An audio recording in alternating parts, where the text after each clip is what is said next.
Hello guys, welcome to Pakistani real reaction. तो कैसे हैं आप सब? उम्मीद है आप सब बढ़िया होंगे, मजे में होंगे, खुश होंगे, आबाद होंगे। मेरा नाम है मुदस्सिर, मैं मुबशर। सो गाइस, आज की वीडियो काफ़ी ज़्यादा कमाल की होने लगी है। इंडिया और कनाडा का विवाद इस टाइम चरम सीमा पर पहुंच चुका है। इतनी बड़ी सीमा पे कि अब मुझे नहीं लग रहा कि जब तक ट्रूडो है तो ये रिलेशन वापस सही हो। नहीं बिल्कुल नहीं होने लगे जब तक ट्रूडो सत्ता पे है। इससे बढ़कर और क्या बात होगी यार? डिप्लोमेट्स वापस बुला लिए दोनों देशों ने। ये एक आखिरी हद होती है कि भाई ये करेंगे। हाँ भाई, आज तक पाकिस्तान, इंडिया, चाइना, इंडिया इन्होंने भी नहीं किए भाई। पहले हुआ वो अलग बात है, मतलब, लेकिन अभी फिर भी वर्क कर रहे हैं। लेकिन एक कनाडा से इतना बड़ा विवाद एकदम हुआ है, बहुत बड़ी बात है। तो अब इस भारत और न्यूजीलैंड के विवाद के अंदर न्यूजीलैंड आके, सॉरी, भारत और कनाडा के विवाद के अंदर ब्रिटेन के बाद अब न्यूजीलैंड कूद गया। भाई न्यूजीलैंड अब क्यों कूदा है सारा जानेंगे इस खबर के अंदर। इंडियन अफेयर का वीडियो, इनकी वीडियो का लिंक मिल जाएगा आप लोगों को डिस्क्रिप्शन में। तो स्टार्ट। कनाडा और भारत की सिचुएशन को लेकर इस समय एक मीम काफी पॉपुलर हो रहा है। सबसे पहले आप ये देखिए।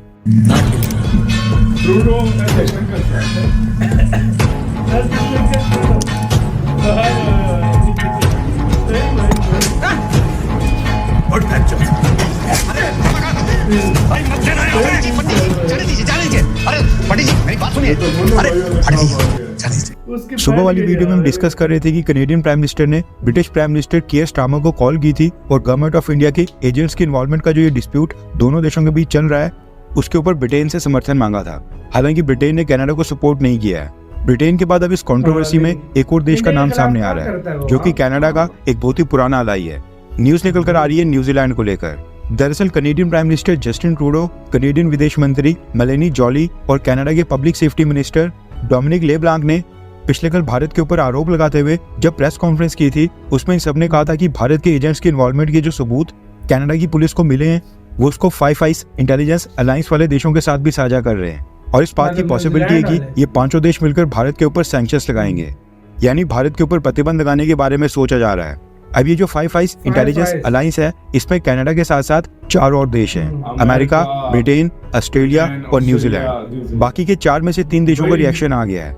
अमेरिका ने कहा है कि कनाडा जो आरोप लगा रहा है वो काफी सीरियस है और हम चाहते हैं कि इन्वेस्टिगेशन में भारत की सरकार कनाडा के साथ कोऑपरेट करे, जो कि भारत सरकार ने अभी तक नहीं किया है और एक ऑल्टरनेट पाथ यानी दूसरा ही रास्ता चुना है। वहीं पर ब्रिटेन ने इस मसले से दूरी बनाते हुए भारत का नाम लेने से भी इनकार कर दिया। पीछे बचे ऑस्ट्रेलिया और न्यूजीलैंड। इनमें से अब न्यूजीलैंड की तरफ से एक रिएक्शन आ गया है। न्यूजीलैंड के विदेश मंत्री विंस्टन पीटर्स की तरफ से स्टेटमेंट जारी की गई है। न्यूजीलैंड की सरकार ने कहा है कि साउथ एशियन कम्युनिटी के खिलाफ हिंसा और हिंसा की धमकियों को लेकर कनाडा में जो क्रिमिनल इन्वेस्टिगेशंस चल रही हैं उसके बारे में कनाडा की सरकार ने न्यूजीलैंड को भी ब्रीफ करके जानकारी दी है।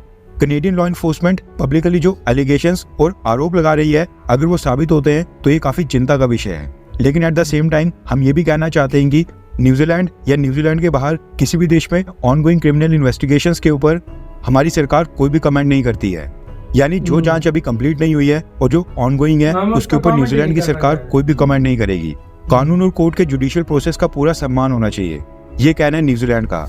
अब ये न्यूजीलैंड ने जो स्टेटमेंट जारी की है इसमें भी 2-3 इंपॉर्टेंट पॉइंट्स हैं। सबसे पहले तो न्यूजीलैंड ने बिना भारत का नाम लिए कुछ ज्यादा ही बोल दिया है। एक तरफ न्यूजीलैंड कह रहा है कि वो ऑनगोइंग क्रिमिनल इन्वेस्टिगेशंस पे उनकी सरकार कुछ नहीं कहती है, लेकिन दूसरी तरफ न्यूजीलैंड ने इसी स्टेटमेंट में बोला है कि जो भी आरोप कनाडा लगा रहा है अगर वो प्रूव हो जाते हैं, यानी कि अगर कनाडा के भारत के ऊपर लगे आरोप साबित होते हैं तो ये बहुत ही बड़ी चिंता की बात है। हालांकि गुड न्यूज ये है कि न्यूजीलैंड ने भी अपनी स्टेटमेंट में ब्रिटेन की तरह भारत का नाम नहीं लिया है, यानी कि इंडिया वर्ड का इस्तेमाल नहीं किया है। इसके साथ ही भारत के लिए एक और पॉजिटिव बात ये भी है कि न्यूजीलैंड ने अमेरिका की तरह भारत को ये ज्ञान नहीं दिया कि भारत को इन्वेस्टिगेशन में कोऑपरेट करना चाहिए या कनाडा की सरकार के साथ इन्वेस्टिगेशन में मदद करनी चाहिए, क्योंकि अमेरिका की तरफ से लगातार ये स्टेटमेंट आ रही है कि भारत कनाडा के साथ कोऑपरेट करे और इन्वेस्टिगेशन का हिस्सा बने। न्यूजीलैंड की जो स्टेटमेंट है वो काफी बैलेंस्ड है एंड अगर मोटे तौर पर देखा जाए तो भारत इसको एक्सेप्ट कर सकता है। ब्रिटेन, अमेरिका और कनाडा का रिएक्शन तो आ गया है। जैसे और कोई देश भारत कनाडा की लड़ाई के ऊपर कोई रिएक्शन देता है, फ्रांस या जर्मनी की तरफ से कुछ बोला जाता है, हम उसके ऊपर भी वीडियो करके आपको इन्फॉर्म करेंगे। इसलिए अगर आपने हमारे चैनल इंडियन अफेयर्स को अब तक सब्सक्राइब नहीं किया तो प्लीज कर लें। कभी भी कुछ नहीं बोलेगा, फ्रांस बोल ही गए इसी के साथ। सवाल ही पैदा नहीं होना कुछ बोले भाई, सीधी बात है। 3 देशों से अभी तक स्टेटमेंट आई है।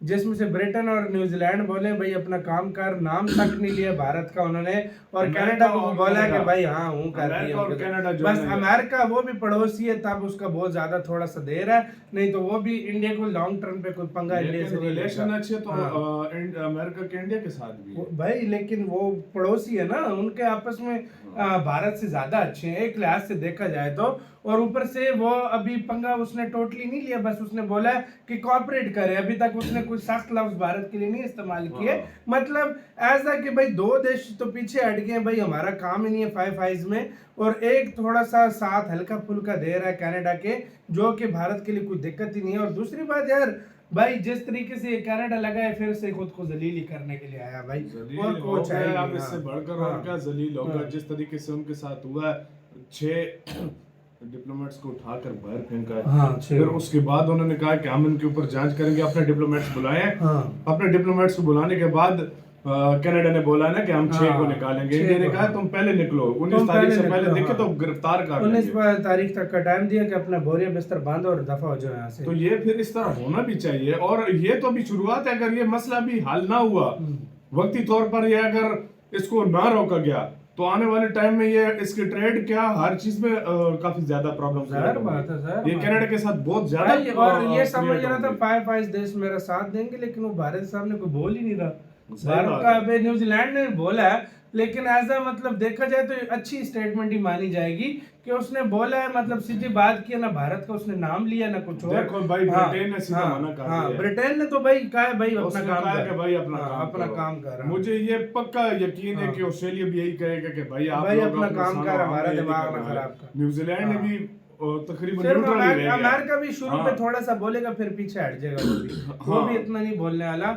बेचारा कनाडा, उसको घंटा फर्क भारत को नहीं पड़ता, वो कुछ भी बकता रहे। हाँ भाई, जब तक ट्रूडो रहेगा ना तो इंडिया के रिलेशन अब अच्छे नहीं होने वाले, क्योंकि ट्रूडो को जहर ये उस बात का चढ़ा ना, G20 पे उसको इज्जत नहीं मिली। असल जहर उसको चढ़ा, वो भारत आया और उसको एक आम आदमी की तरह उधर ट्रीट किया गया। ट्रूडो उसके बाद से उसने पंगे शुरू किए हैं भाई पहले से ही उनके। और ट्रूडो एक और काम वो कर रहा है कि खालिस्तानियों के वोट के लिए बस वो इंडिया के खिलाफ जा रहा है, नहीं तो और उसके पास कुछ भी नहीं है यार। आपका खालिस्तान का जो वो मुखिया था उसका भी वोट नहीं मिल रहा है भाई, जो भी है वो उसके वो अलग पार्टी जा रहा है, वो भी है फुल एंटी वो है इंडिया है, लेकिन वो तो आप उसने खाली पार्टी वो प्राइम मिनिस्टर के लिए खड़ा हो रहा है। लेकिन यार मैं खुद सोचकर हैरान हूँ, ओपोजिशन सारी इंडिया के साथ है। सही बात है, कनाडा की ओपोजिशन जितनी भी है वो इंडिया के साथ है। और मैं इस बात से हैरान हो रहा हूँ कि एक ऐसा नेता जो अपने वोट के लिए किस हद तक इंडिया से रिलेशन खराब कर सकता है, उसके जीता जाता एग्जांपल ट्रूडो है। अच्छे खासे रिलेशन थे दोनों के, सच में। क्या कर दिया उसने। आपका कैसे कहना है, अपने राय बताना, अपना बहुत ज्यादा ख्याल रखना। तो यार